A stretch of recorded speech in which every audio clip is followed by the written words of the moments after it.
維修手錶冷知識。去維修勞力士或者任何錶都係，有4樣嘢可以提提大家。第一樣嘢係財不可以露眼。正如我之前所講，佢哋會睇人開價。例如你手上戴住一隻幾十萬嘅 PP， 再拎住一隻勞力士或者任何錶去維修，咁你嘅價格好大機會會比其他人高出3至4成。所以建議你都係低調啲好。第二樣嘢係唔好太大方同順攤，因為出面啲維修公司價錢嘅浮動性係好大嘅，佢哋可以隨時變動個價格。當你太易話為嘅話，佢哋自然就會將個價錢再抬高啲。第三樣嘢係千祈唔好表達個錶對你有幾重要。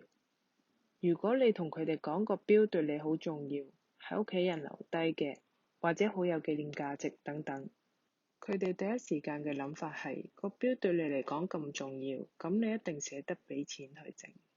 佢哋覺得就算貴你都會整，咁個價錢就會報高啲。第四樣嘢係喺最後嗰刻唔好再問仲有冇咩要整。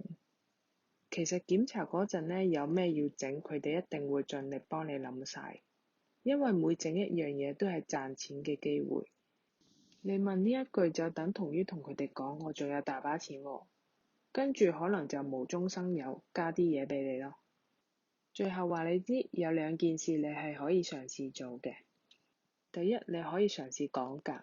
呢啲維修公司大多數都係海鮮價嚟嘅，佢哋嘅價格其實已經預咗你講價嘅一部分，基本講個8折係冇乜問題嘅，有啲甚至可以講到6至7折，當然要視乎返個情況同埋你嘅牙力啦。